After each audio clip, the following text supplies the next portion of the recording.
Olá,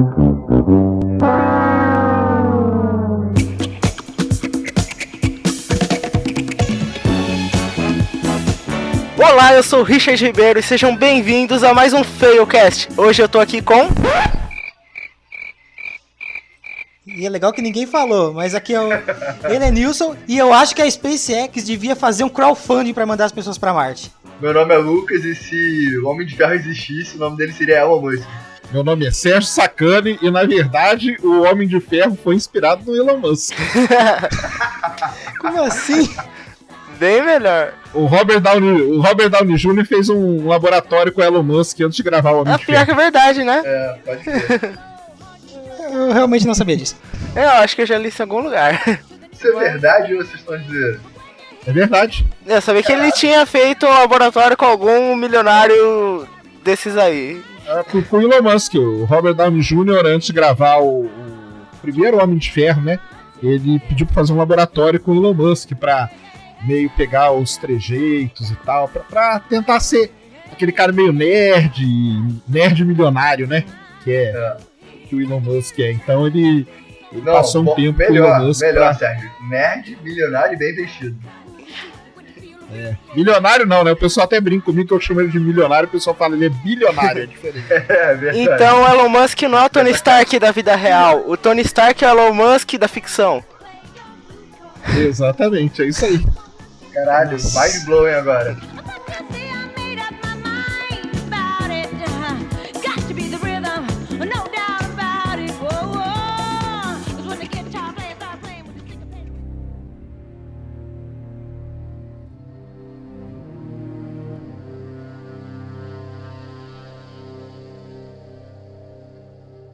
Então, quem se acha mais preparado pra falar quem é Elon Musk? Você, se vira aí, filho. Eu apresento, eu falo. Então, agora a gente vai falar quem é o Elon Musk, mas quem é o Elon Musk?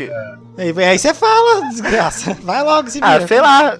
A colinha da Wikipédia, não sei se está certo. Aqui, ó.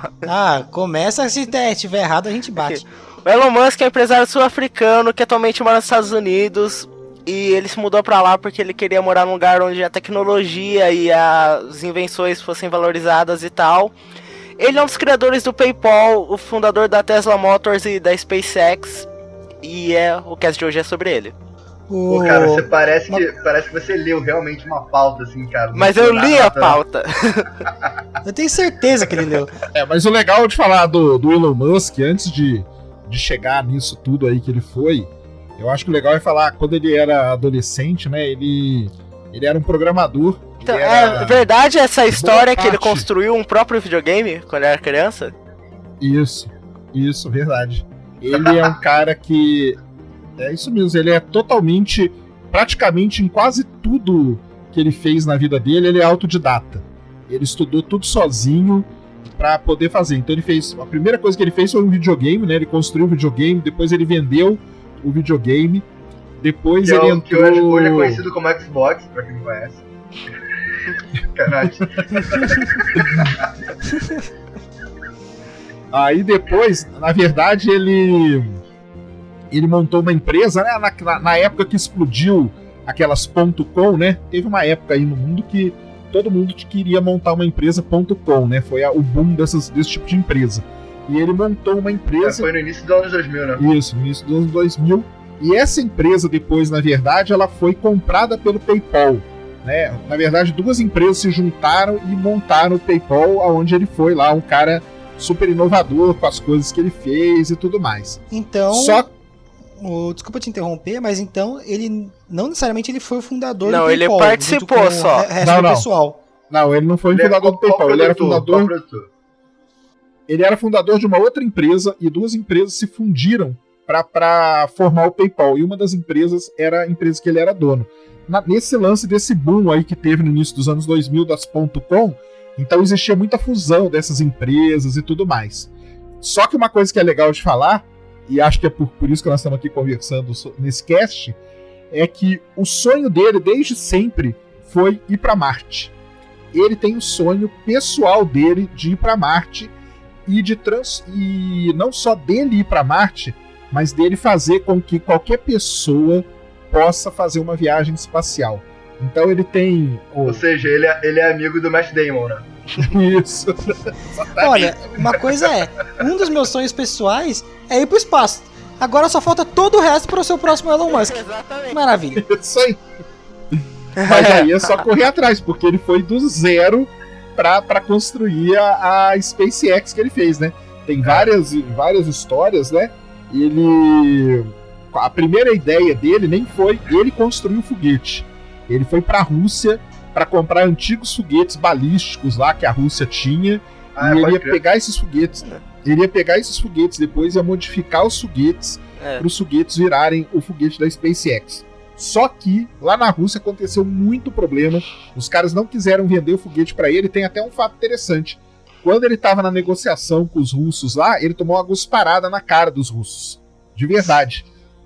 Os russos ficaram pé da vida porque o Elon Musk, ele tem vários desses gênios aí que a gente conhece, né? A gente pode citar a meia dúzia, né?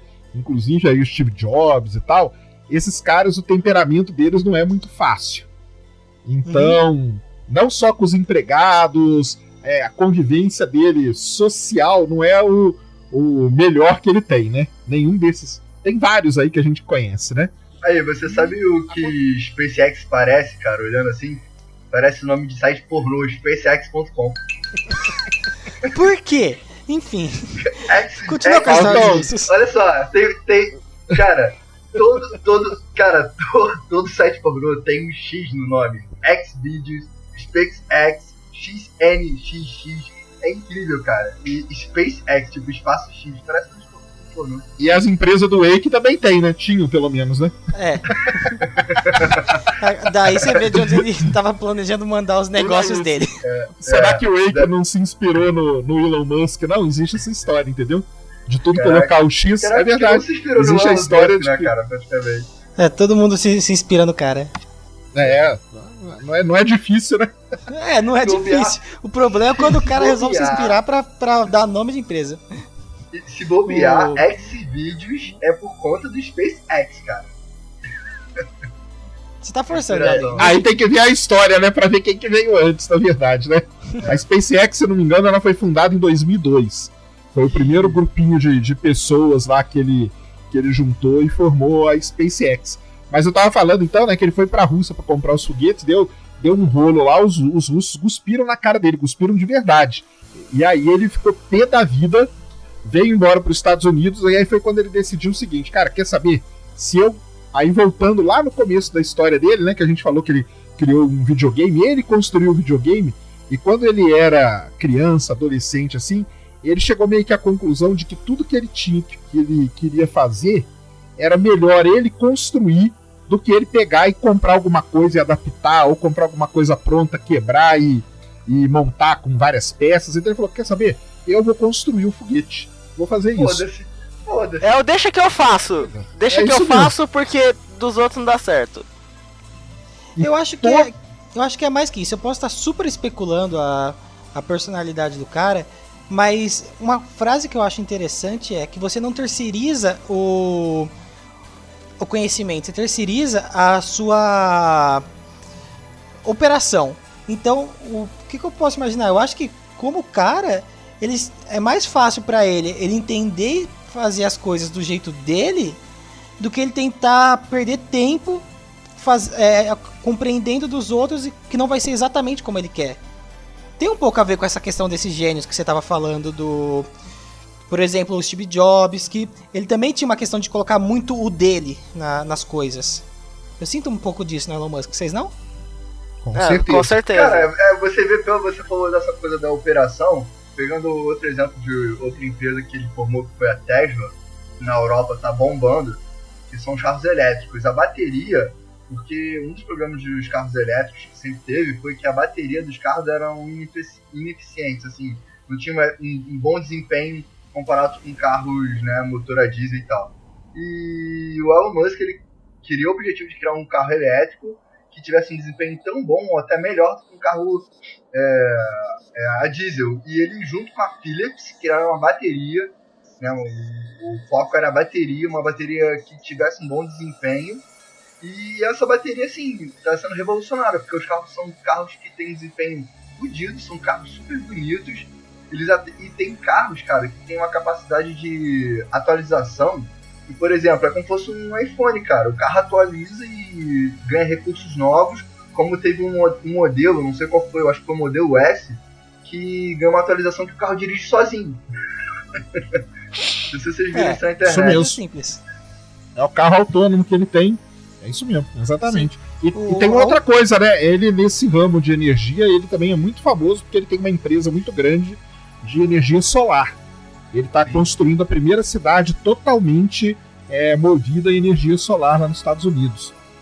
Tá? Então ele tem essa questão aí da energia e tudo também muito voltada.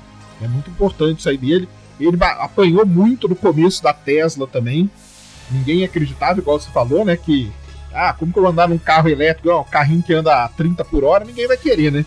E na época lá também, não sei se vocês lembram, mas existia até aquela ideia de construir uma estrada diferente para o carro elétrico, porque o carro ia recarregando na estrada e tal. Ia ficar um negócio totalmente inviável, né? E aí ele falou, não, cara, a gente não pode fazer isso, tem que desenvolver uma bateria, e aí essa história mesmo. Foi atrás de desenvolver uma bateria potente, com autonomia, que pudesse recarregar e tudo, e a Tesla tá aí. Hoje já tem tudo que é quase tudo que é tipo de carro, tem sedã. A única questão desse carro aí é que, além disso, o cara me fez um carregador, uma versão gigante do carregador da Motorola lá pra carregar os carros, poxa. O negócio lá carrega o carro em 1 hora, mano. Você tá maluco? O meu celular não carrega em 1 hora, cara. Sim, o seu celular não carrega em 1 hora, ele carrega um carro em 1 hora. Você tem noção que é isso? Olha o tamanho daquela geringonça. Porra, mas é que tudo que ele faz... ali, ó. Ele bota um Pikachu, o Pikachu fica ali dando bateria no carro. Mas aí daqui a pouquinho, quando a gente falar mesmo dos foguetes, tudo que ele faz, ele pensa, né, ele pensa fazer um negócio inovador, mas um negócio também que funcione e que tenha acesso. Não adianta o cara pegar e falar assim, não, pra você ter um carro elétrico, você vai poder andar na estrada elétrica tal, que aquela estrada é a estrada elétrica, porque ela carrega. Isso aí não faz sentido nenhum. Vai mudar todas as estradas do mundo. Outra coisa, se você fizer uma bateria que vai demorar uma semana pra carregar, quem que vai querer comprar um carro desse? Só vão poder usar ele uma vez por semana, vai andar pouquinho, vai andar devagar. E a bateria dura bem, né, cara? Dura, não. Agora os caras não. A Tesla agora tá disparada aí, não tem, ninguém pega mais. Uma coisa legal do Elon Musk nesse sentido é que eu falei, ele vai atrás no sentido de remoção de problema. Ele não contorna o muro, ele tira o muro do caminho mesmo. No sentido do que, por exemplo, o caso do problema do carro elétrico é, não, que a gente pode contornar o muro aqui, fazer uma estrada. Não, cara, gente, isso não vai dar certo. Vamos resolver o problema. O caso da SpaceX é similar. Ir pra Marte é caro? É caro ir pra Marte. Mas ele quer baratear isso para $200 mil. Esse é o problema de ir pra Marte. O principal problema é um problema de recurso. Não, mas você tem aquela questão de, eu vou ter raio solar, o tempo que os caras vão ficar no espaço, são outros problemas também.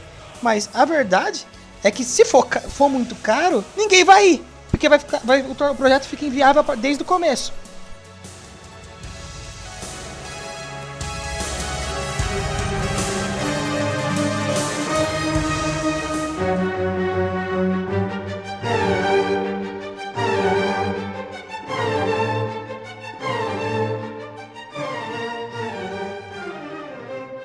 Uma coisa interessante sobre o Elon Musk é que em todos os projetos que ele está envolvido, ele sempre está tentando cuidar do meio ambiente ou um meio de salvar as pessoas, que é, por exemplo, o backup da humanidade em Marte.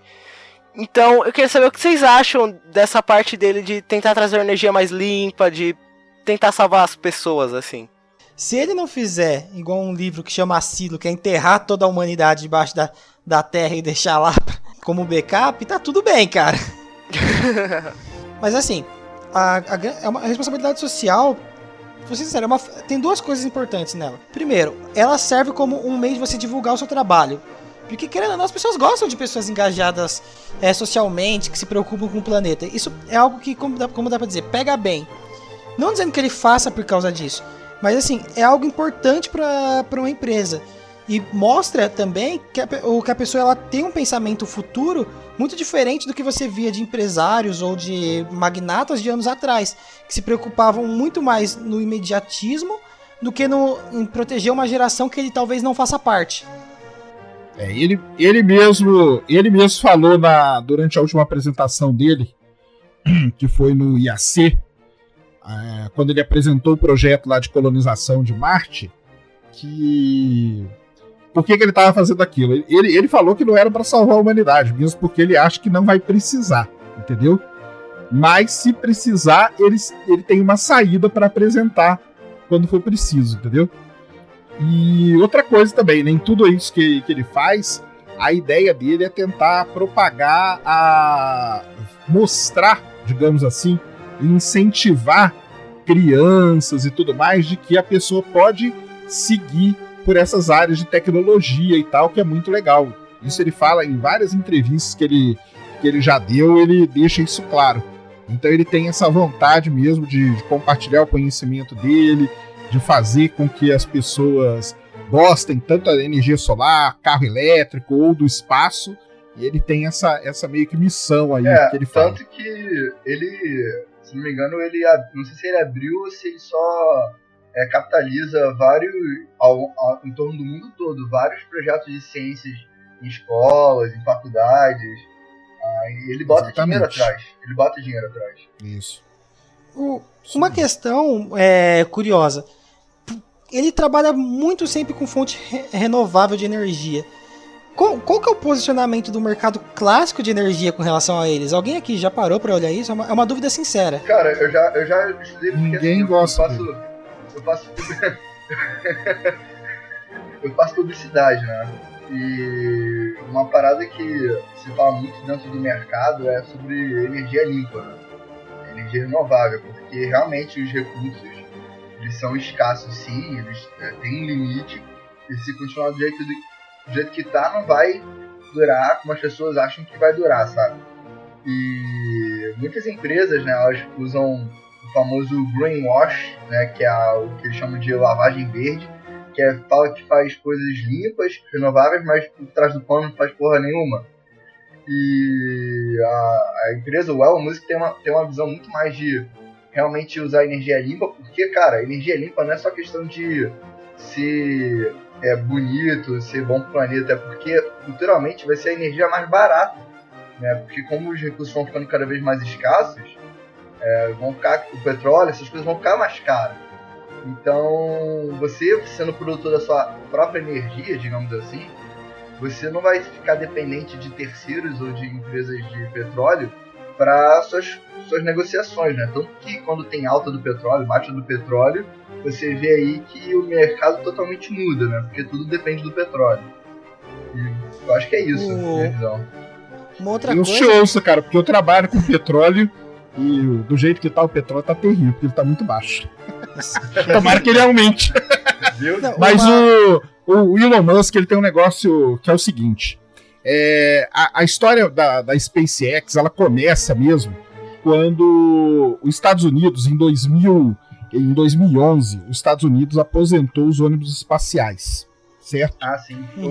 Era o único jeito de levar o homem pro espaço e tal, e não só homem, mas carga e tudo, era com os ônibus espaciais.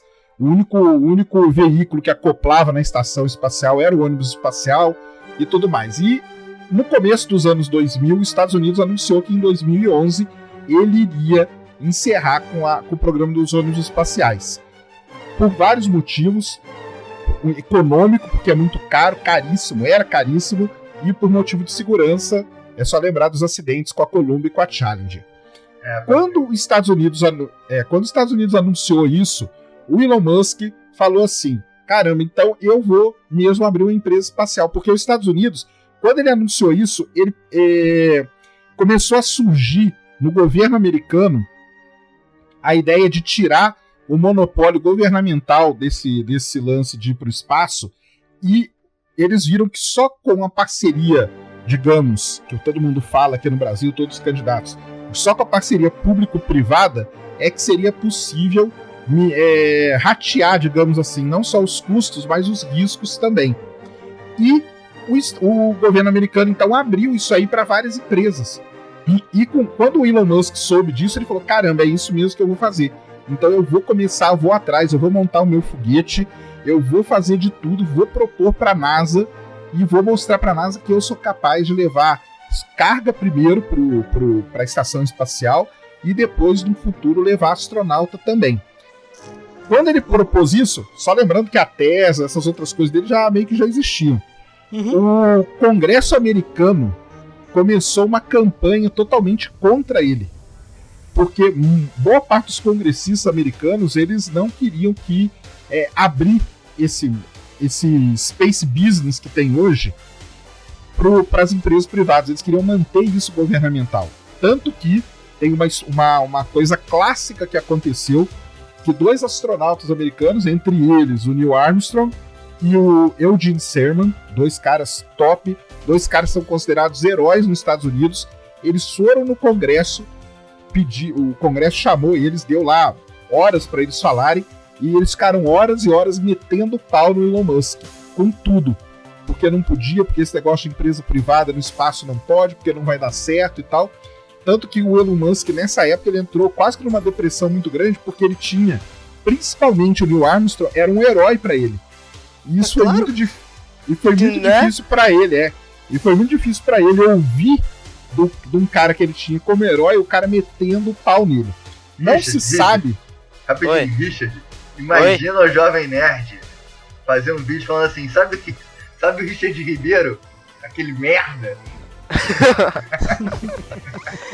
Melhor exemplo. É mais ou menos essa vibe aí, cara, pra você ter uma ideia. Tô ligado. Não, mas é bem depressivo você ouvir o seu herói falar mal de você. Por vários motivos. Principal, se você acredita que ele tá errado, porque você quebra a ilusão, e o outro, porque se ele tiver certo, é um choque de realidade. Exato. Porra, cara, eu bateu filhos, eu imaginei o Silvio Santos falando mal de mim. E aí, foi nessa época que ele tava com os foguetes, que ele chegou pra NASA e falou assim, então eu vou fazer o seguinte, cara, eu vou mostrar pra vocês que eu sou capaz de mandar o foguete pro espaço.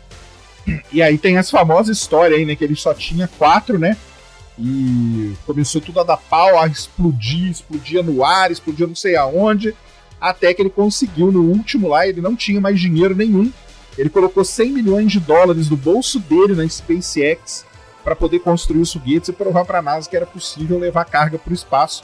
E aí foi quando ele conseguiu voar, e a NASA, a partir daí, fechou um acordo com ele de $1,2 bilhão para ele fazer 12 viagens para ISS. Fora isso, ele começou a voar o foguete dele, levando também satélites de outras empresas. Tá? Então por que isso? Porque aí ele começou a desenvolver o famoso aí que a gente conhece, o Falcon 9, né? Ele abriu uma pequena transportadora espacial. Exatamente. Logística espacial do tio Musk.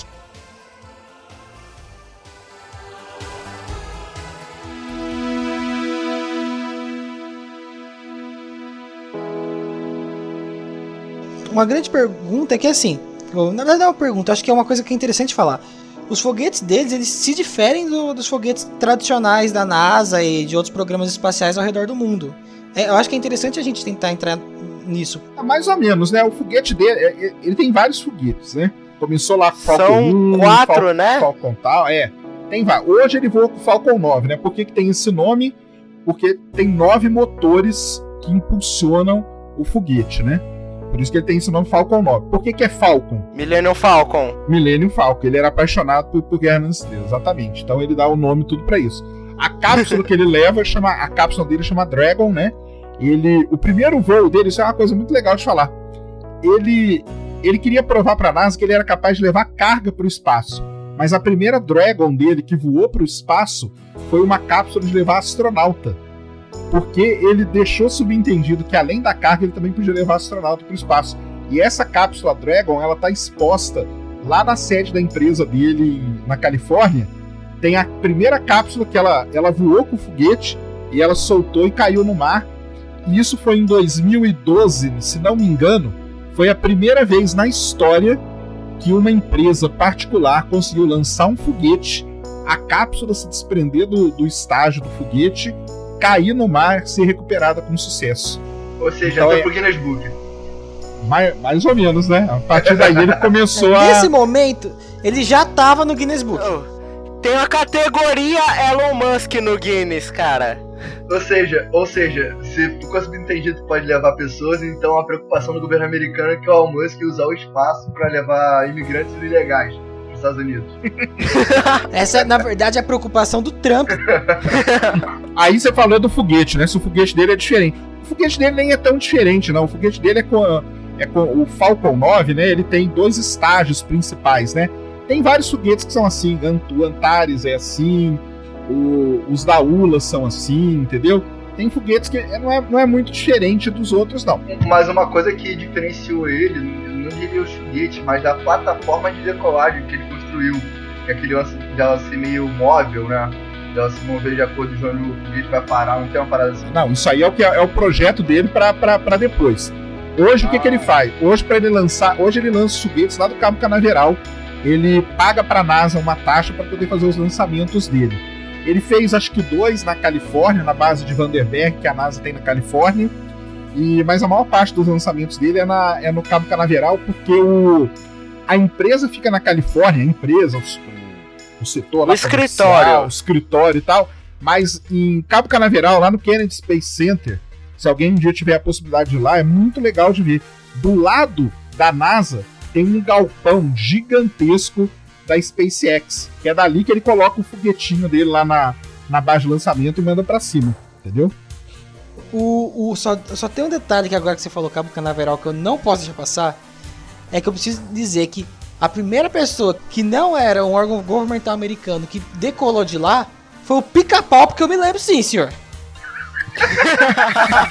Tem um episódio lá que ele sai voando lá do Cabo Canaveral junto com o jacaré no fogão. Não, decolar do Cabo Canaveral várias empresas usam. É porque é só pagar pra NASA, né? Mesmo porque nos Estados Unidos o melhor lugar pra você lançar foguete é ali mesmo, porque é o lugar dos Estados Unidos mais perto do Equador. Os outros lugares são terríveis de lançar, precisa de muito combustível. Ou seja, se cair o foguete, vai cair e matar todo mundo do Equador. Foda-se. Por aí mesmo. Agora, o que tem de diferente no foguete dele, que a gente conhece hoje, é o lance do foguete voltar e pousar sozinho. Isso foi a conquista dele de pouco tempo agora, né? Isso. O que acontece, a gente acha que é de agora, mas eu que acompanho mais assim o mundo espacial, né, digamos assim, né? Eu lembro da primeira vez que o chamado Grasshopper, que chama, que era só uma maquetezinha, ela subiu 2 metros. Foi uma das maiores comemorações que teve na SpaceX. Ela subiu 2 metros e pousou de novo. Isso aí foi a base de tudo que ele foi construindo depois. Depois ele colocou uma outra maquete maior, que ela voou 10 metros e voltou. Depois ele conseguiu colocar um sisteminha, tipo que a gente tem um drone hoje, para ele andar para um lado e para o outro, depois voltar e pousar. Então ele começou há muito tempo, e isso é legal de falar, da história do espaço. Tudo que a gente vai fazer, por exemplo, a NASA quer mandar o homem para Marte. Em 2039... é a ideia de pousar um homem em Marte. Hoje não, né? Já faz uns 2-3 anos, o foguete já está sendo testado e construído, a cápsula já está sendo testada e construída, coisa que só vai voar para valer em 2039. Então você vê... O astronauta pode nem ter nascido ainda. É isso que o próprio pessoal da NASA fala. O Charles Bolden, que é o administrador da NASA, ele sempre fala isso. O primeiro cara que vai pisar em Marte ainda nem nasceu. Mas nós já estamos testando. E a gente tem a gente tem que chegar à conclusão que não pode ser o Matt Damon. Não.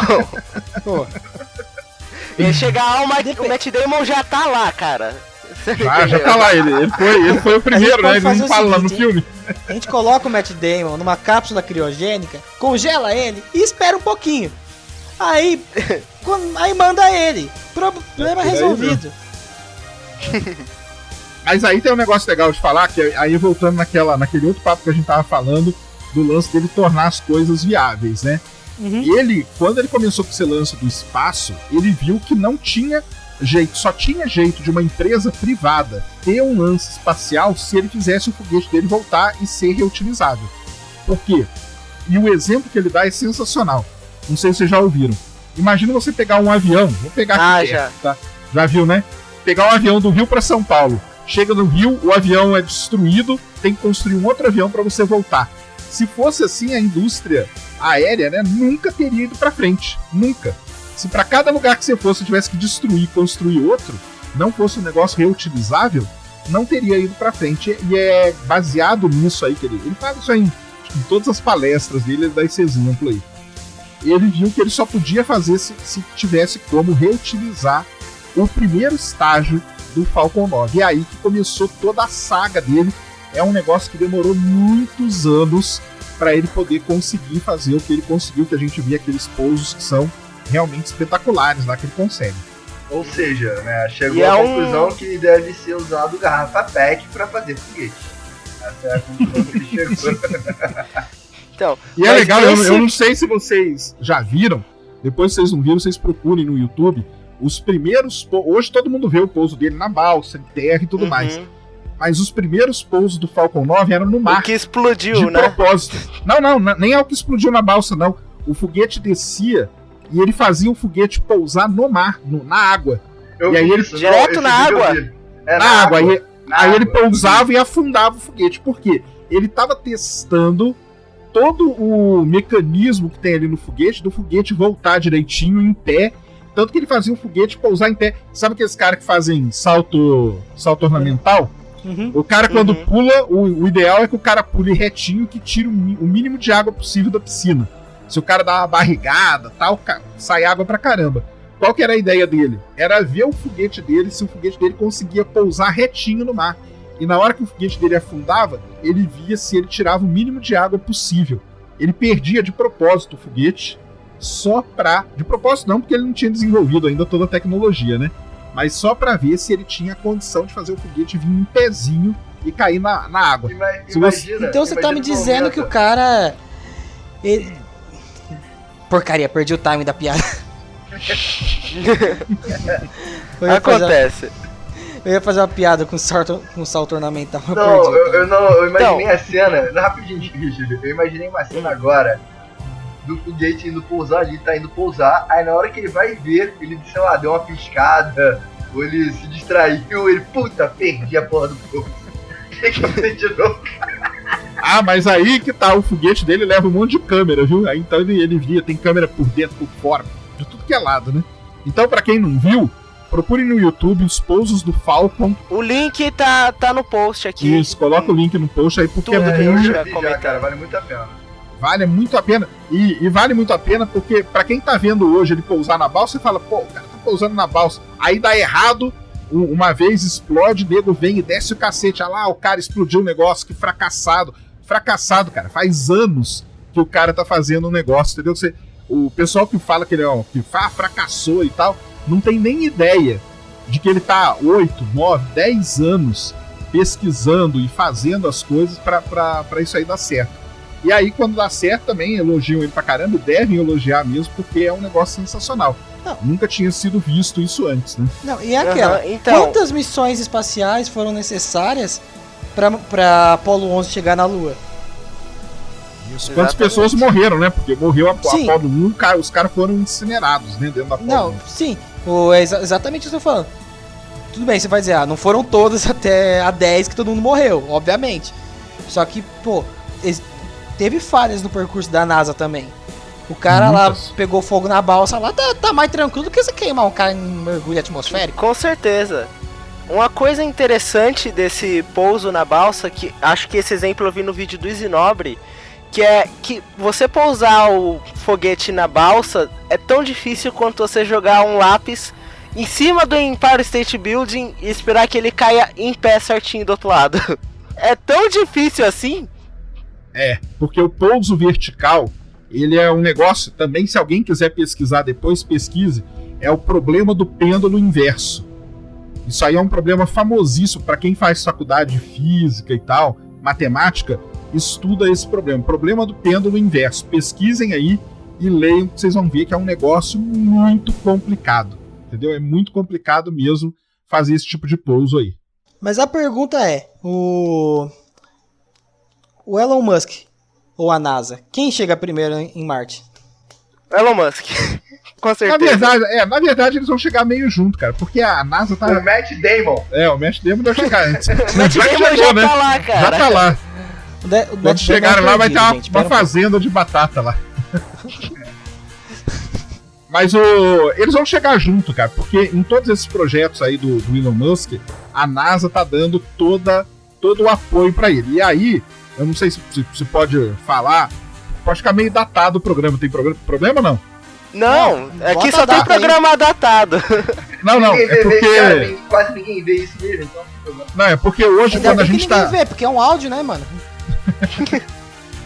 Agora, quando a gente tá gravando esse programa, o que aconteceu ontem, né? A Agência Espacial Europeia e a Agência Espacial Russa mandaram uma nave para Marte e ela não pousou, ela se espatifou toda. Muito provavelmente ela se espatifou em Marte. Por quê? Porque quem tem hoje o conhecimento necessário para você fazer um pouso em Marte é a NASA. São muitas variáveis envolvidas. Pousar em Marte não é um negócio fácil, porque a nave ela vai vir muito acelerada, a atmosfera de Marte é muito rarefeita. Você usar os paraquedas supersônicos, que o pessoal chama, é um negócio que não é fácil. Você ter os retrofoguetes, eles funcionarem na hora certa, no momento certo, também não é fácil. Tanto que a Rússia, por exemplo, nunca conseguiu pousar uma nave em Marte. Toda a nave dela dá problema. Isso é karma. Isso é karma por ter negado o projeto do cara. Se fudeu. O Elon Musk tá sabotando a Rússia lá. E não é só a Rússia não, porque a própria Agência Espacial Europeia, a ESA, ela também não consegue. O último robozinho que ela foi pousar em Marte foi o Beagle 2, ele também se arrebentou todo. E ela teve que apelar para a NASA poder achar ele lá depois, e a NASA achou lá com as câmeras das sondas que ela tem em Marte. Então, peraí, qual é o nome do robô? Beagle 2. Porra, com esse nome também, né, cara? Não vai ter porra nenhuma, né? Então, o que acontece? Você perguntou quem vai chegar primeiro, né? Existe uma parceria hoje da NASA com a SpaceX, existe um acordo comercial e existe uma parceria científica e tecnológica que a NASA está passando, digamos assim, o buzu ali para o Elon Musk para ele conseguir pousar uma nave em Marte. Porque não é um negócio fácil. Como que o Elon Musk vai para Marte, né? Aquilo lá que a gente viu, aquela encenação toda da colonização e tal, aquilo lá é o final de tudo, tá? Com certeza. Ele acha que agora em 2000... É a última fase do Civilization, aquele jogo. Exatamente. É a última fase do Civilization e que talvez a gente não esteja nem aqui pra ver. Em 2018 ele pretende mandar a primeira cápsula Dragon pra Marte. Esse aí é o plano dele inicial. Uma cápsula que não vai tripulada, vai só mesmo para testar essa tecnologia de pouso lá, que é um negócio complicado. Depois ele pretende, no meados ali da década de 2020, ele pretende mandar uma cápsula Dragon também com carga, porque uma coisa é você pousar uma nave que pesa 2 toneladas, outra coisa é você pousar uma nave que tem 50 toneladas de carga, né? O negócio é meio problemático. Para depois só ele tentar mandar algum astronauta dentro da Dragon ainda, e aí se tudo isso correr como se espera que corra, ele chegar naquela ideia dele lá, que a ideia dele, daquela palestra e tudo mais, nem é só Marte não, a ideia dele é muito além de Marte, é um negócio interplanetário que ele quer construir. Mas tudo começa no lance com do Marte. Foguete. Antes ainda, né? Tudo começa com o lance do foguete poder voltar. E aí que acho que o Lucas que falou, né? Daquela plataforma que ele vai construir, né? A plataforma vai pegar o foguetinho que pousar, vai reabastecer e vai mandar de novo. E uma coisa interessante, Lucas, que aquela plataforma ali que ele vai usar é a mesma plataforma que lançou a Apollo 11. Ele comprou a plataforma da NASA. Caralho, que ironia. Pois é.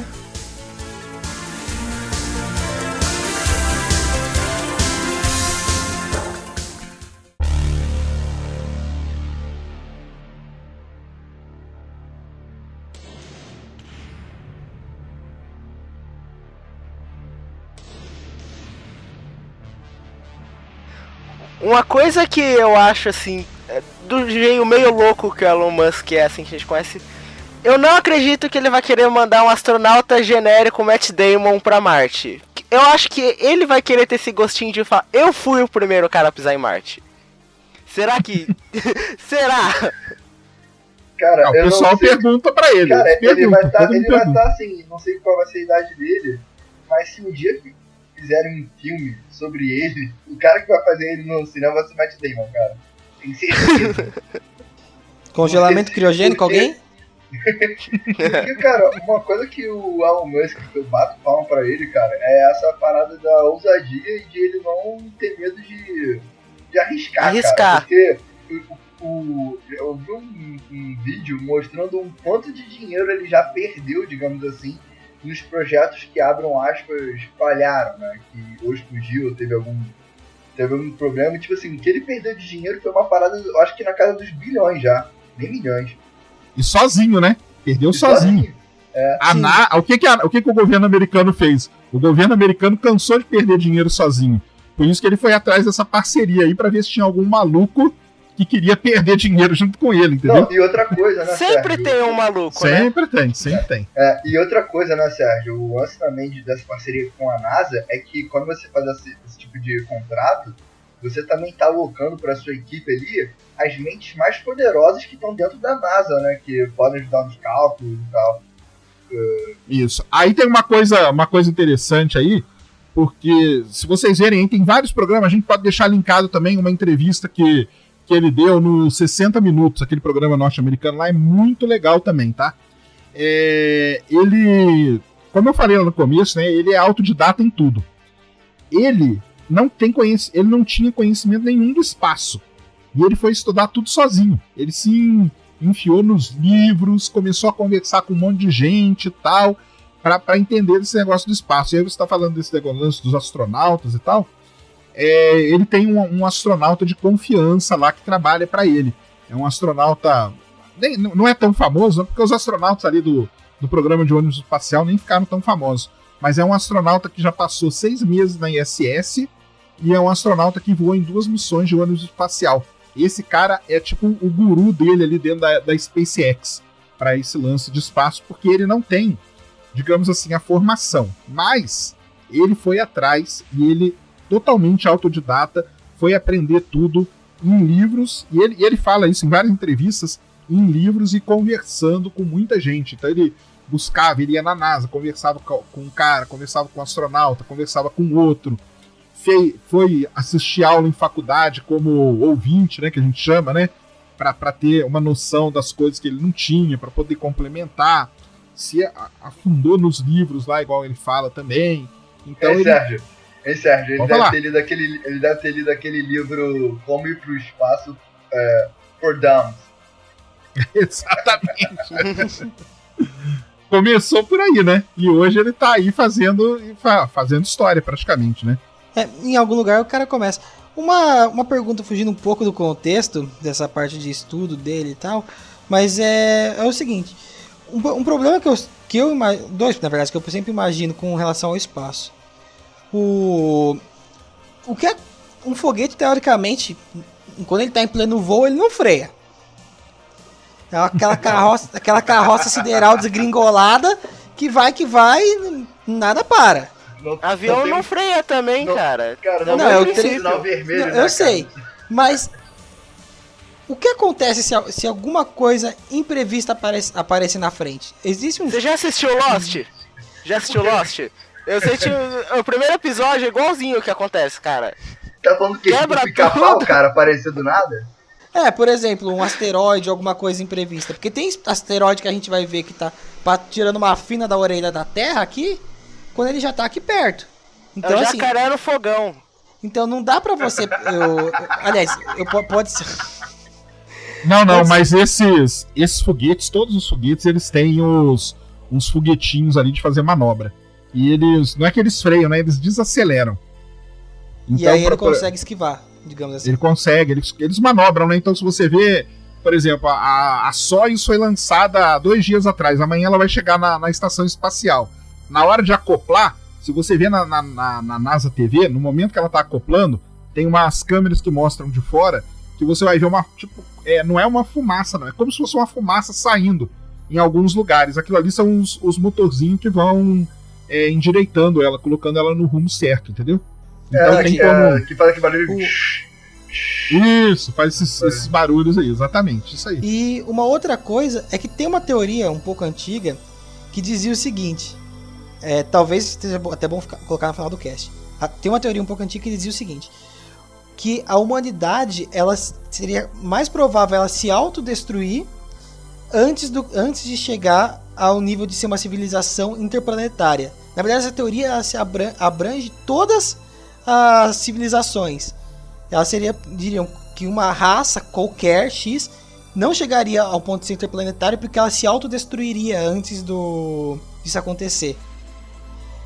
Cara, e aí falaram que ia acabar a humanidade antes do ano 2000, 2012, tudo. Não, eu sei, né? Pode parecer meio apocalíptico, mas é engraçado você pensar que o Elon Musk, ele teoricamente está desafiando essa teoria e com sucesso até o momento. Todo mundo tá, né? Na verdade, essas teorias de civilização, né? Tem um pessoal que estuda, né? Será que existe alguma civilização no universo? Em outro lugar? Será que ela é desenvolvida? Será que nós somos muito precoce e nós não vamos encontrar ninguém? Então tem, assim, centenas de estudos voltados com esse negócio de civilização. Tem um cara famoso que ele criou uma classificação de civilizações, que é o tal do Kardashev.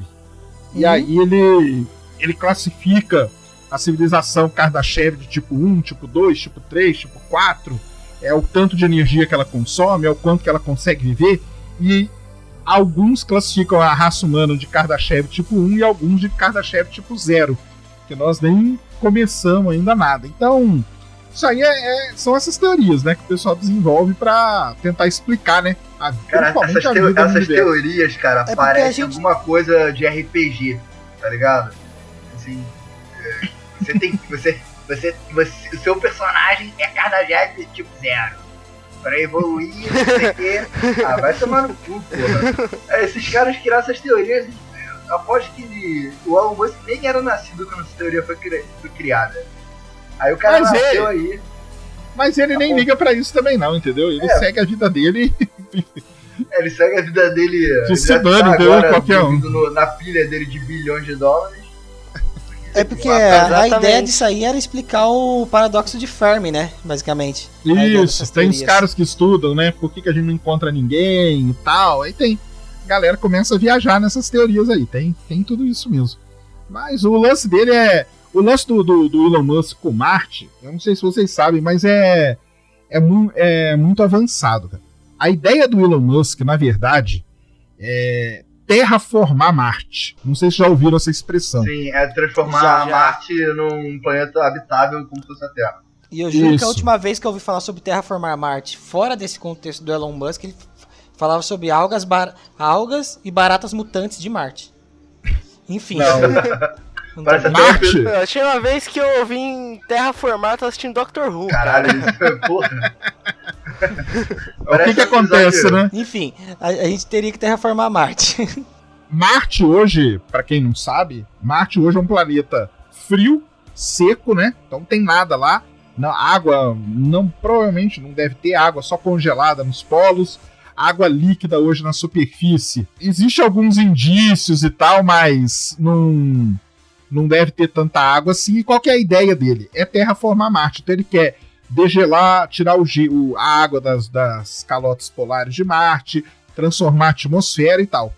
Tanto que, se vocês verem a palestra dele no IAC, que ele deu, essa palestra aí famosa da colonização, enquanto ele estava dando a palestra dele, atrás dele tem um Marte gigante, que durante a palestra, o Marte vai terraformando. Ele começa vermelhão, no começo da palestra dele. Quando ele termina a palestra, Marte tá azul, com mar, com nuvem, tudo terraformado já. Porque a ideia do Elon Musk mesmo é terraformar Marte. Óbvio que, para isso, ele vai precisar ter gente lá para fazer essas coisas. Daí vem esse lance de colonizar. Então ele quer colonizar... Primeiramente, assim, para descongelar os polos, né? Tem que levar um ventilador gigante, né? Quem já descongelou freezer sabe como é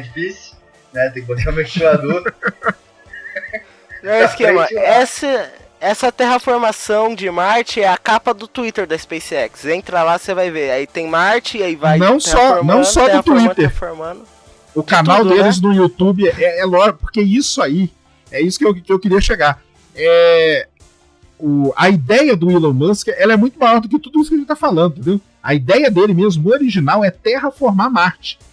Tudo isso que ele tá fazendo é foguete que pousa em balsa, foguete que volta, pousa em terra, Dragon que vai pra estação. Tudo isso tem um finalmente pra ele, que é um dia ele conseguir terraformar Marte. Ele tem o plano já pra isso. Fazer pessoas saírem da Terra pra Marte, Marte pra Terra, como se fosse, sei lá, pegar pegar o metrô pra chegar na Paulista, né? Isso, porque pra deixar o quê? Ele quer popularizar esse lance do espaço. Ele acha que o espaço é um negócio muito elitizado, entendeu? É só um maluco aqui, o outro cara ali, os astronautas e tal. Por que não é todo mundo pode ter acesso a isso? Por que todo mundo um dia não pode pegar? Cara, vamos lá em Marte, vamos conhecer Marte, vamos estudar Marte, entendeu? Então tem várias coisas. Ele tem isso aí. É isso que eu queria falar, né? Que o plano dele é muito maior. Usar um bilhete único pra pegar um ônibus espacial. Isso. Ônibus espacial, mas não. O ônibus espacial não tem mais, não pode. Talvez um metrô. Trem espacial. Ônibus espacial não pode mais, não. Então, o cara quer que o cara dessa. Vai ali, vira a esquina do terceiro asteroide, desce ali pela imigrante e tá lá em Santos, lá comendo frango com galinha lá em Marte. Final da tarde do domingão, assim. Mas o meu sonho aí mesmo a é um gente dia tem fazer uma nave. problema. Rapidinho, Nilson. Meu sonho mesmo é um dia ter uma nave em formato de navio. Aí sim vai ser foda. Aí você tá indo pra Planeta dos Macacos, meu amigo. Mas não, enfim. Caraca, é terra do nunca, cara. Navio. Cara, eu acho isso tão estiloso, um navio que vai pro espaço. Ia ser muito foda, cara. No Planeta dos Macacos, Tesouros, o livro, tem um navio assim. Um navio ou uma nave, não sei como chamar.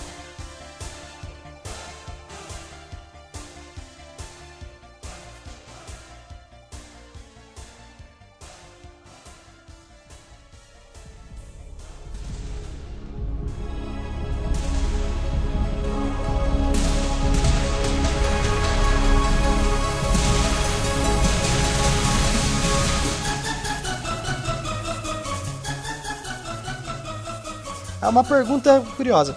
A gente tem uma questão que eu acho complicado de passar, que é a comunicação.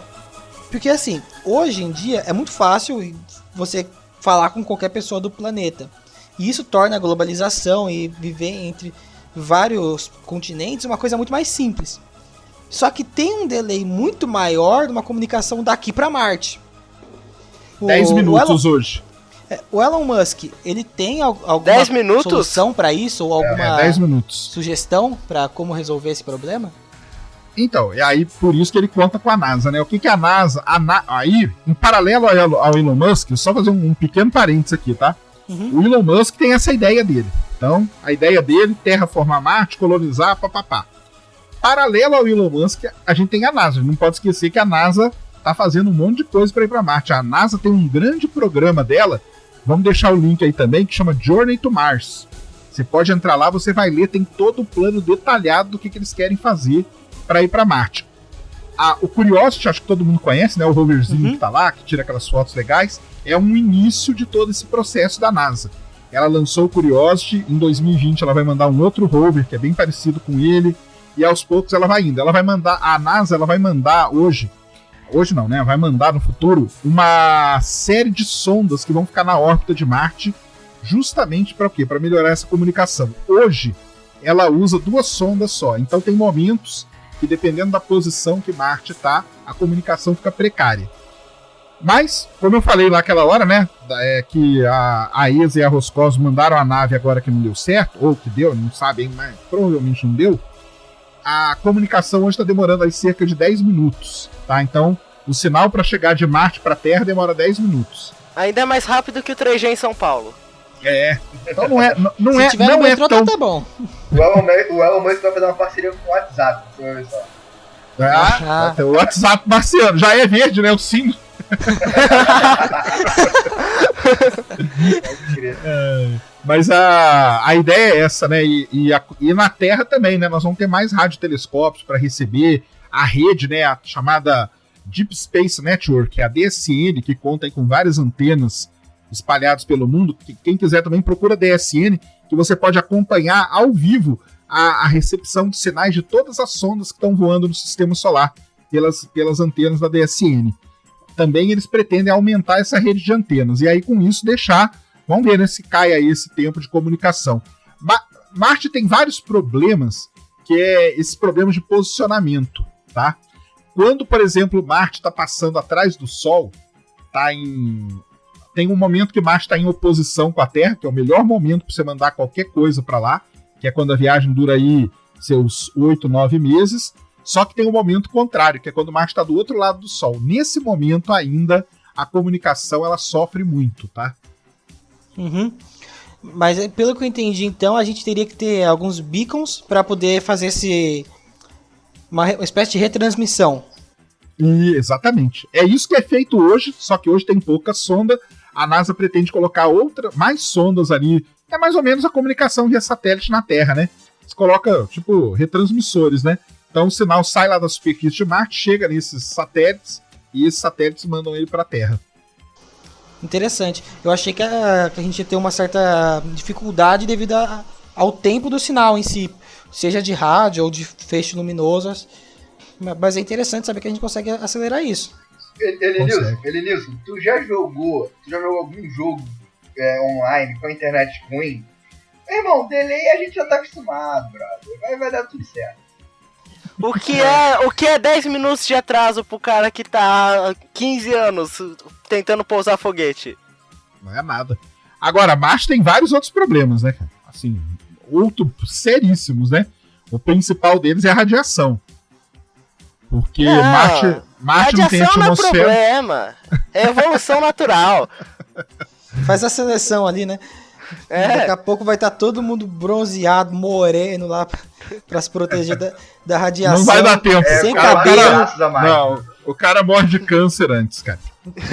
Enfim, mas o problema da radiação também, como ele também tem... eu não vi ele falando disso na apresentação. Por quê? Então, aí que entra o lance da terraformação, que é o que eu falei pra vocês. Uma das etapas principais da terraformação de Marte é você criar uma atmosfera. Porque Marte tem atmosfera? Tem, mas é uma atmosfera muito rala, muito rarefeita. E não tem campo magnético em Marte. E isso faz com que o vento solar, que é as partículas carregadas que o Sol emite, elas vão direto para a superfície e castiguem lá o planeta. Entendeu?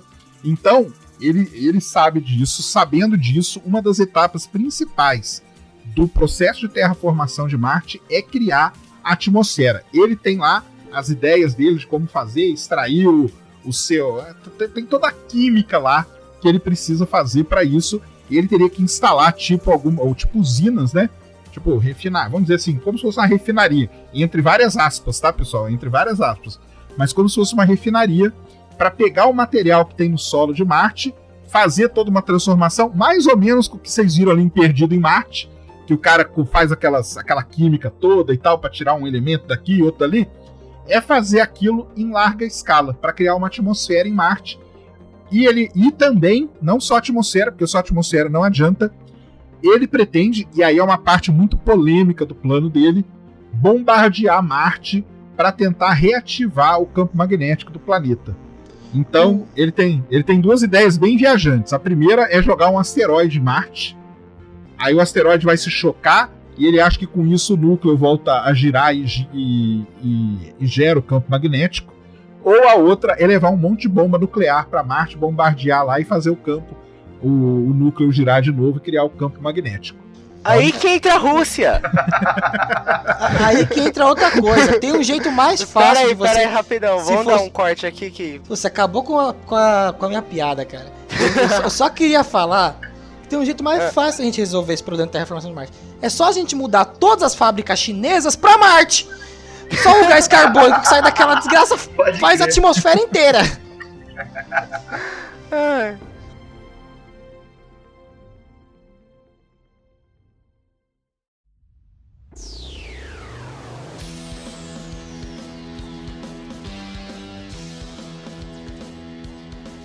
hoje, só existem 2 países no mundo que são capazes de lançar um homem para o espaço. É a Rússia com a nave Soyuz e a China com a nave Shenzhou dela. Hoje a gente tem 2 taikonautas. Taikonauta, pra quem não sabe, é o nome do astronauta chinês. A gente tem... sério. Astronauta é americano, cosmonauta é russo e taikonauta é chinês. Caraca! A gente tem hoje, no dia que a gente tá gravando, tem 2 chineses, 2 taikonautas. Sabe como é o brasileiro? Como que é, manda bala? Ruenauta. Como? Ruenauta. Não, eu ia falar... Peralta. Peralta, eu ia falar sambanauta, mas beleza, cara. Pode ser. Então você falou da China, né? Da gente mandar os chineses pra lá, né? E a China tá no espaço já. Só ela e a Rússia que podem mandar astronautas hoje, ou o ser humano pro espaço. Nenhum outro país do mundo consegue, nenhuma outra nave consegue. A China tá muito desenvolvida. O grande problema da China é que ela é muito fechada, então pra gente ter informações de lá não é tão fácil assim. Mas os taikonautas estão lá na Tiangong 2, que chama, que é um laboratório espacial. Quem viu Gravidade aqui lembra da Tiangong 1, que é onde a Sandra Bullock entra para voltar para a Terra. A China lançou a Tiangong 2, que é um laboratório espacial, não é uma estação ainda. Em 2018 ela começa a construir a estação dela, termina em 2020. Ela vai para a Lua, vai pousar na Lua, pretende instalar um observatório na Lua. E nesse meio tempo todo, enquanto tem NASA e Elon Musk de um lado, por que não, né? A China pode vir pela rabeira ali e catar os 2. Pode crer. Cuidado com a China. Cara, eu fico imaginando, vai cair pedaço de nave em qualquer parte. Aí quando tu vai pegar o pedaço, made in China. Ano que vem. Pra quem quiser, ano que vem. Ano que vem, aquilo que aconteceu no filme Gravidade vai acontecer de verdade. A Tiangong 1 vai entrar na atmosfera da Terra. A gente não sabe aonde nem quando. Espera-se que caia no mar, né? Já que tem bastante oceano aí pela Terra fora. Mas pode cair em terra, né? Deve ser um azar do caralho também, né? Tem não sei quanto por cento de chance de cair no mar. Aí vai cair na casa do seu Jorge.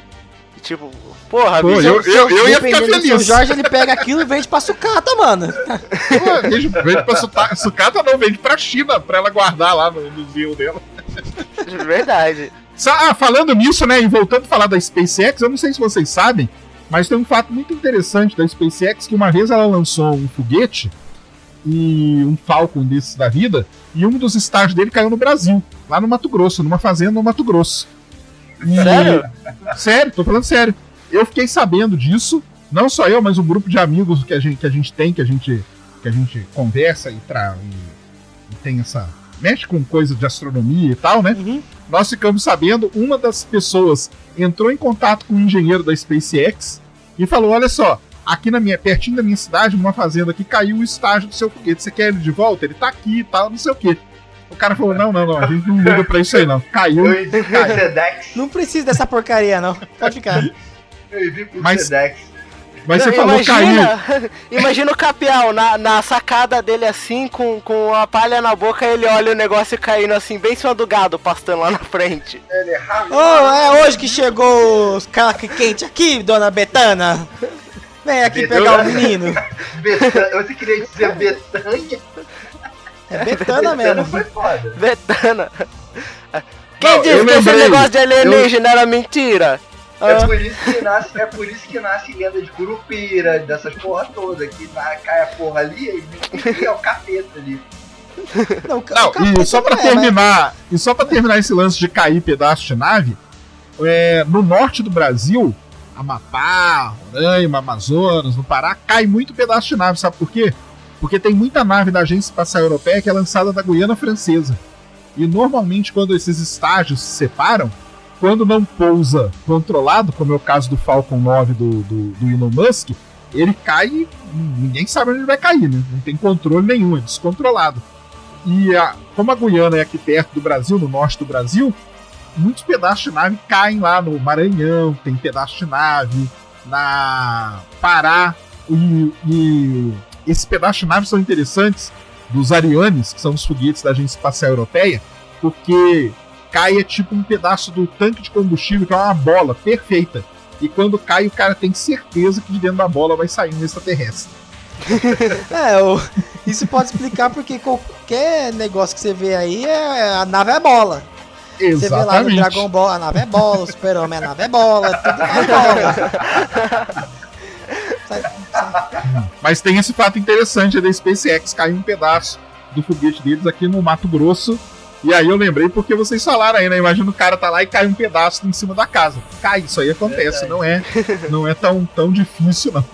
Mas isso aí ele separa antes de entrar então em queima atmosférica. Ele não tem velocidade pra queimar. Não, o que acontece é o seguinte, né? Vamos pegar o Falcon 9 aí que a gente conhece, né? Que a gente tá falando do Elon Musk, né?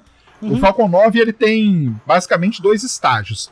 Ele tem um primeiro estágio, que é o foguetão mesmo, que tem qual que é a função dele? É jogar o cara o mais longe possível para entrar em órbita, né? A órbita ele entra ali a aproximadamente 100 km. O espaço, vamos dizer assim, começa a 100 km de altura. Então você precisa construir um foguete que saia, né? Que tenha velocidade para sair da velocidade de escape da Terra e para jogar o que você precisa jogar, ou um satélite ou o que for, na posição que você calculou. Então o que acontece? Você vai ao primeiro estágio queimando, né, aquele combustível todo, vai subindo. Quando termina a queima do combustível do primeiro estágio, ele se separa e aí começa a queima do segundo estágio. O primeiro estágio, ele cai, entendeu? O do Falcon 9, ele cai controlado. Ele vem como se fosse um drone, né? Tudo automático, óbvio. Vem todo automático ali e pá, pousa. O segundo estágio não, tá? O segundo estágio da Falcon 9, ele vira lixo espacial. Mas ele pode cair a qualquer momento. Porque ele tá ali vagando, né? Ele tá um negócio descontrolado. Então queimou o primeiro estágio, levou até onde os engenheiros lá calcularam que tinha que levar, soltou o primeiro estágio. A partir dali o segundo estágio toma conta. E vai até a altura que você... Porque quando você contrata uma empresa para lançar um satélite, depende, né? Se é um satélite geossíncrono, se ele vai ficar em órbita polar, se ele vai ficar em órbita muito distante. E isso aí é que vai definir o foguete, a configuração do foguete que você vai levar. Esses foguetes aí, todos eles, você pode mudar um pouco a configuração deles, tá? Uhum. Então é tudo muito... Muda o quê? Via Wi-Fi? Muda assim, mas muda... Não. É na hora do lançamento essa mudança. Não, na hora de contratar, né? Então, por exemplo, eu quero lançar o meu satélite aqui, o meu vai entrar em órbita geossíncrona. A órbita geossíncrona é, sei lá, 20 mil metros lá, tem... Eu não sei de cor esses números não, mas tem um lugar lá no espaço, que é a órbita geossíncrona. Aí você chega para a SpaceX e fala, ó, eu preciso de um foguete que leve até tal altura. Aí o cara fala, então nós vamos usar aqui um Falcon 9 com X% de tal combustível, Y% do outro, um segundo estágio desse tamanho. Ele monta a configuração do foguete de acordo com a contratante. Caraca, então meio que um foguete personalizado, né? Exatamente. Cada tipo de situação você precisa de um foguete diferente, né, cara? Óbvio que essas configurações... Não, só pra fazer aqui, que senão o pessoal vai pensar que é qualquer uma, né? Mas essas configurações, você sabe já mais ou menos quais são. A órbita pode ser geossíncrona, polar ou tal outra. Então são 3 ou 4 tipos ali que você adapta o foguete, dependendo da empresa que te contratou. Eu ia chegar assim, se eu fosse, caraca, muito rico, eu ia chegar assim... SpaceX, eu quero que vocês me façam um foguete no formato de navio. Não importa como. Mano, você tem problema com esse foguete de navio? Tá foda, viu? A gente pede pra desenhar o navio no foguete, cara, porque o foguete é um negócio comprido. Não tem como a aerodinâmica foi pro caralho também nessa porra aí. Mas já que o tema que é espaço e a gente pode falar um pouco do futuro do espaço... Sim, é o último item aqui da pauta, que é o que esperar pro futuro, depois que o Elon Musk começou com tudo isso aí. Fazer um gancho aqui que o Lucas falou, que ele quer um foguete em forma de navio, cara. A Planetary Quem não quer, né, cara? Quem não quer, é verdade. Quem não quer, né? A Planetary Society, o dono dela é um cara chamado Bill Nye, um cara muito legal. Pra quem não conhece, vale a pena conhecer. Achei que você ia falar Bill Gates. Oi? Vou lá tomar um café com ele, você disse pra eu conhecer o cara? O projeto dele, sabe como que chama? Light Sail. Ele voou no ano passado. É uma vela movida a vento solar. Então o início do seu barco aí não tá Caraca, tão bom. Vai tomar no cu quem tá te confiando aí, cara. Porra. Planeta do Tesouro. Planeta do Tesouro, cara. Vela solar. Eu ainda digo Planeta dos Macacos. Faz a mesma coisa. Na verdade é vela de luz, né, que ele chama. A gente deixa o link aqui na descrição também pra quem quiser ver. É o Light Sail, é um projeto do Bill Nye. Ele é tipo uma como que chama aqueles crowdfunding, entendeu? Se você quiser, você pode entrar lá no Light Sail e ajudar ele. Ele já tá arrecadando grana pra fazer o próximo. Esse Light Sail ele lançou, eu acho que deu 1 ou 2 voltas pela Terra, entendeu? E depois desintegrou na atmosfera. Mas é o início, é uma vela movida não a energia solar, não. É os fótons, né, que batem nela e empurram ela. É um negócio, uma tecnologia muito legal. Mas é o início do seu barco espacial aí, ó. Vocês estão tirando que legal. Mas assim, abrindo um parênteses nesse barco, que eu tô falando aqui desde cedo, no livro original do Planeta dos Macacos, eles têm um conceito de um barco, uma nave, que ela se alonga, encolhe e ela tem o formato de uma vela. Quando ela se alonga, ela capta mais energias, mais X lá, a energia que ele descreve no livro. E aí ela vai pra frente. Quando ela se afina, ela para de captar e para. E ele tende a frear com outro empuxo. É uma coisa bem similar. É engraçado isso. Não é engraçado não, cara. Esses caras de hoje, Elon Musk, esses caras mais inovadores, esse Bill Nye é um outro cara, eles se inspiram muito nessas histórias de ficção aí do passado, entendeu? E eles acreditam que lá alguma coisa tem escondida ali que o cara pode usar. Eles vão atrás disso aí. Não, é engraçado que eu digo assim, o futuro só existe por causa do passado, né, cara? Mas o que eu quero dizer é que assim, lembra um pouco aquela velha máxima do a vida imita a arte. Exatamente. Quer ver um exemplo? Quando lançou o filme do Interestelar, ele foi considerado tão inovador nessa ponto da ponte científica, né, de fazer ser da ponte científica. Sim. Tão inovador pro grande público, né, cara? Não, cara. Muitos cientistas pegaram, por exemplo, a representação do Interestelar, do buraco negro. Muitos cientistas, cara, pegaram aquela representação como uma representação quase que real, cara. Assim, só pra te falar o que foi aquilo ali, quem fez parte daquele filme foi o Kip Thorne. O Kip Thorne, pra quem não sabe, era o cara que estava cogitado a ganhar o prêmio Nobel esse ano por conta das ondas gravitacionais. Aí falaram, você não vai ganhar porque você fez esse filme aqui. A representação... Brincadeira, o filme é bom. Na verdade, Lucas, é meio ao contrário do que você falou, cara. A representação do Gargantua, que é o buraco negro do Interestelar, ela é a simulação mais bem feita até hoje, pelo Kip Thorne, pela equipe de cientistas dele, do que seria um buraco negro. E ele emprestou a simulação dele pro filme, pra ela aparecer no filme.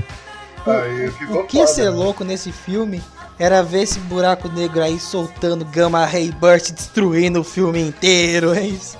Sair com um buraco daquele tamanho, ninguém ia nem sobreviver mesmo. Eita porra!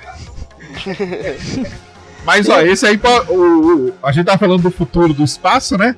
A gente hoje, só 2016, a gente só viaja no que a gente chama órbita baixa da Terra, que é Estação Espacial Internacional, que tá nem a 400 km de altura. Isso é o que o homem vai. O homem só uma vez foi além disso, que foi quando o homem foi na Lua, pra quem acredita, né? Pode ser que tenha gente que não acredite, eu acredito. Eu também. Quando o homem... Então, é sempre bom a gente pôr esse parênteses. A minha avó ainda disse que não foi, não. Na verdade, ela até disse que foi. Só que ela disse que foi quando tava no quando tava nascendo o sol, que a lua ela encosta na terra, que aí dava pra ir. Tá, fica perto, né? Fica perto, ela falou que dava pra ir. Na lua só vai Deus, só Deus vai pra lua. Não, ela falou, dá pra ir pra lua, é só esperar, né? Só esperar ela abaixar. Na hora que abaixa, vai lá. Mas isso é uma coisa que pouca gente percebe, cara. A única vez que o homem voou além da órbita baixa foi quando o homem foi pra Lua. E isso terminou em 1977. Desde lá a gente só voa na órbita baixa. Então, não, mas é melhor dar uma evitada e ir longe assim por enquanto, porque vai que você passa buraco negro, acaba parando aquele filme do Planeta dos Macacos de 2001. Melhor não. Volta, né? Exatamente. Vai que você vai meio longe lá e você se perde em Marte. Pior, Richard, o pior nem é ser o Planeta dos Macacos. O pior é ser o planeta dos macacos de 2001. Não, esse é o problema, cara. Pô, o Planeta dos Macacos é bom, gente. O original é bom, na época ele foi. Não, cara, mas de 2001 A gente conversa depois, viu? A gente conversa. Até porque só tem um livro, meu amigo.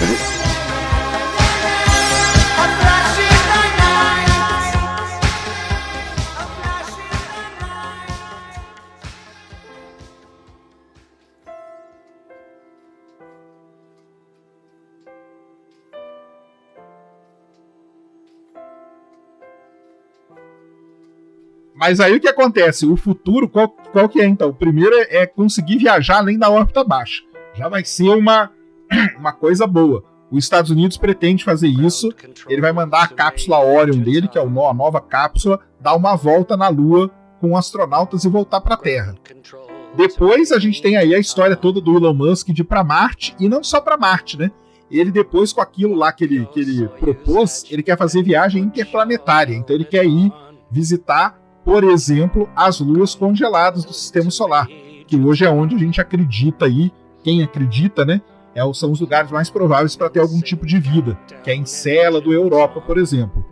E depois a gente tem, falando aí, fazendo esse apanhado geral do futuro aí, a gente tem o Stephen Hawking com o Zuckerberg e outro bilionário aí do ramo também, que eles estão propondo fazer a viagem interestelar, que é ir até ao Próxima Centauri, que é a estrela mais próxima da Terra, que fica a 4,2 anos-luz de distância.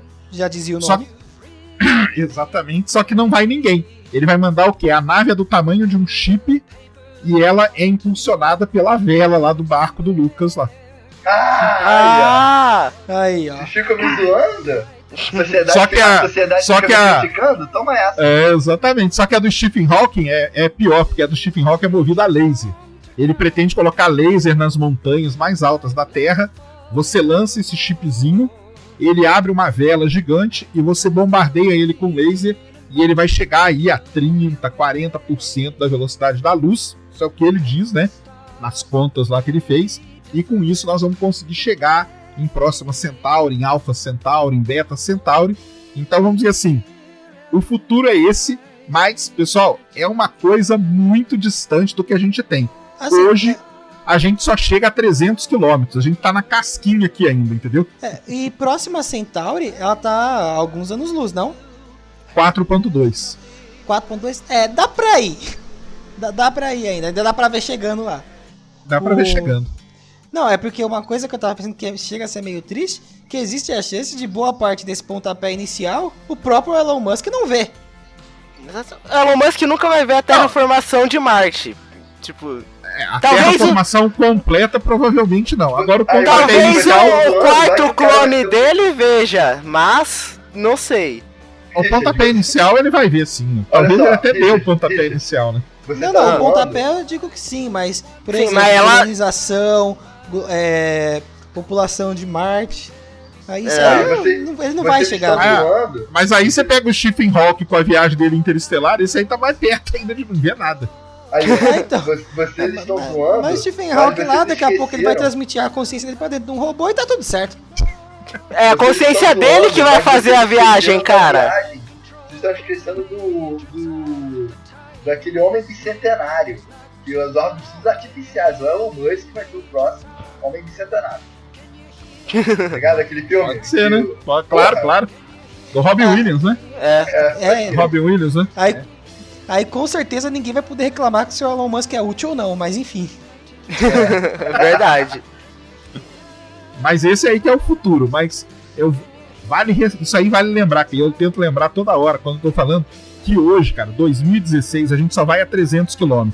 Tudo isso que a gente fala é muito, muito mesmo, quase 100% no campo da especulação, entendeu? Mesmo porque o próprio Elon Musk, a gente começou falando muito dele aqui, muita gente acha ele um megalomaníaco e duvida muito das coisas que ele pode fazer. Porque ele tem muito problema de várias coisas que ele já fez aí no passado próximo, né? De meio que mascarar os números, de apresentar um orçamento e depois fazer um negócio que custa 30 vezes mais. Não tem problema nenhum, porque o dinheiro é dele. Igual o Lucas falou lá, quem tá perdendo milhões não sou eu, não é ninguém, não é o governo, é ele. Então, se ele fez um projeto que custava 10 e o projeto terminou custando 150, cara, o dinheiro é todo dele. Mas isso aí pode de alguma forma inviabilizar. Eu torço pra que não, eu torço pra que tudo dê certo, porque vai ser sensacional. Então cancela aquele crowdfunding que eu falei no começo do episódio, por favor, então. Ajuda o barco lá do Bill Nye, cara. Ajuda o barco do Bill Nye. É verdade, cara. Vamos mudar Vamos mudar, não é mais pra SpaceX. É um mundo onde eu pegue o meu barco voador e, sei lá, cara, viajo por esse mundão aí afora, meus cabelos ao vento. Ia ser super fantástico.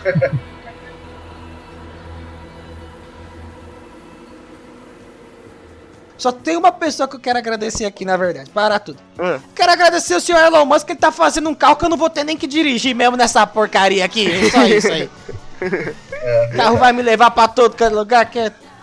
E uma coisa legal, cara. Vocês querem ver esse carro dele funcionar? Entrem no canal de um cara chamado Casey Neistat. Eu conheço esse canal, muito bom. É muito bom. Ele, outro dia, ele tava na Califórnia e ele andou no Tesla autônomo, junto com um amigo dele. Ele não acreditava no que estava acontecendo. Então entrem lá. Eu acho que é um vídeo da semana passada. É um vídeo que ele tá na Califórnia. Xadrez, cara. Já viu esse vídeo ele jogando xadrez com o amigo dele? Um carro já dirigia? Muito bom. Exatamente. É muito legal você ver o Tesla funcionando, cara. Eu posso procurar esse vídeo e pôr na descrição. Eu mando pra vocês aí pra vocês colocarem. Beleza. Pode colocar. Você tá devendo aí você vai ver. Mas é verdade. O pessoal já me chama de preguiçoso por querer ter um carro automático. Eu quero um carro que eu não tenho que fazer nada, meu filho. Autônomo, né? Tá certo. Obrigado aí, Elon Musk. Eu quero tá aqui no K3. Igual o Jarvis do Homem de Ferro, tá ligado? Mas aí vale outro podcast. Carro autônomo, cara, é um negócio problemático. Você começa a pensar filosoficamente, viu? Sim, tem aquela declaração da Mercedes de alguns dias atrás aí que também não animou muita gente. Mas isso fica pra outro cast. Valeu, galera, por ter escutado até aqui. Não esquece de assinar o feed, acessar o site. E vocês têm alguma coisa pra falar? Cara, eu queria agradecer a vocês aí pelo convite. Sempre é legal bater papo aí, conversar sobre essas coisas do espaço, astronomia. Eu sou, assim, meio suspeito a falar, porque eu sou apaixonado por isso desde 1985, quando eu vi o Halo. Não, cara. Então, pra mim sempre é legal. Visitem lá meu canal, Space Today TV, Space Today no YouTube. Lá tem o vídeo da terraformação de Marte, onde eu explico toda a história da terraformação aí dada pelo Elon Musk. Eu explico com base na ideia dele. Só fazer um mega parênteses aqui, cara. Não é que a ideia dele seja melhor e nem que vai dar certo. É a ideia dele. Existem outras centenas de ideias de terraformar Marte, mas tem esse vídeo no meu canal onde eu falo isso. Tem meu vídeo também onde eu falo sobre a palestra que ele deu na IAC. Eu faço uma análise lá, meio geral, de tudo que ele falou e mostrando o Marte terraformando atrás dele. Pra mim foi a coisa mais legal. Mas agradecer a todo mundo aí, obrigado pelo convite. E quando quiserem aí, tô disponível aí. Falar de espaço, tamo aí. Então, valeu aí, cara. Valeu, cara. Até mais um cast científico aí. Não sei quando rola, mas rola. Obrigadão, cara. Eu realmente gostei do papo. E esse sai quando? Daqui a quantos anos, Richard? Aí, só sei de uma coisa. Marte já vai estar terraformada quando esse sair, cara. Esse aí você vai ter que desculpar a gente.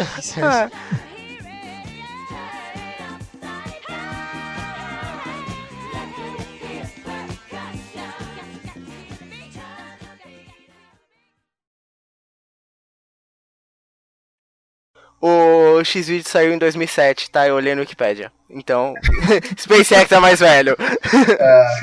Cara, SpaceX é muito nome de site pornô, cara.